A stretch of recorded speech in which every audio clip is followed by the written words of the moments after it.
So 21 days 21 authors, welcome back. तर आज मी ज्यांच्याबद्दल बोलणार आहे ते फेमस मॅनेजमेंट गुरु आहेत आणि त्यांची खूप पुस्तकं फेमस आहेत आणि तुम्हाला कदाचित मागच्या इमेजवरून कळालंच असेल. त्यांचं नाव आहे ब्रॅन ट्रेसी.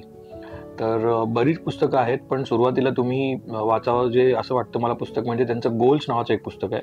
खूप सोप्या पद्धतीनं स्मार्ट गोल्स कसे निवडावे हे त्यांनी सांगितलेलं आहे. खूप सोपी इंग्लिश भाषा आहे त्यांची.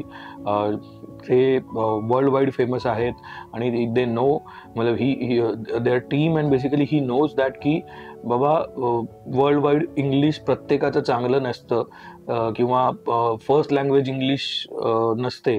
त्यामुळे त्यांनी जी इंग्लिश वापरलेली भाषा आहे ती खूपच सिंपल आहे. तुम्हाला अजिबात कुठंच असं डिक्शनरी वगैरे घ्यावी लागेल असं होणार नाही. सो बिलीव्ह मी, गोल्स नावाचं पुस्तक प्रत्येक तरुण माणसाने ते नक्की वाचायला हवं. जे कॉलेजमध्ये आहेत, जे कॉलेजमधून आता करिअरसाठी बाहेर पडणार आहेत, या लोकांनी तर ते नक्की म्हणजे नक्की वाचायला हवं. तर कसा त्याचा फायदा होतो वगैरे त्या सगळ्या गोष्टी, ट्रिक्स त्यांनी सांगितलेल्या आहेत.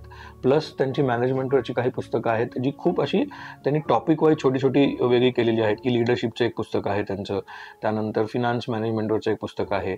तर असे खूपच छोटे छोटे पुस्तकं आहेत. सो ते पुस्तक बघतात असं वाटेल की अरे हे 2 दिवसात संपेल की, and that is what encourages many people. कारण मोठी पुस्तकं बघून काही लोक घाबरतात आणि मग पुस्तकं वाचतच नाहीत.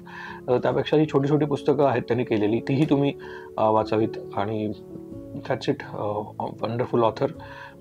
नक्की ही सगळी पुस्तकं मिळवून वाचा आणि त्यांचं जे गोल्सवालं पुस्तक आहे ते तर पहिल्यांदा वाचा, हे मी तुम्हाला सजेस्ट करेन. थँक्यू. सारे ही ऑथर्स के जो मैंने पढ़े हैं बुक, मैंने बता दिए कुछ, बट उनके और बहुत सारे बुक्स है. तो ये पूरी लिस्ट आपको स्क्रीन पे मिल जाएगी. You can go and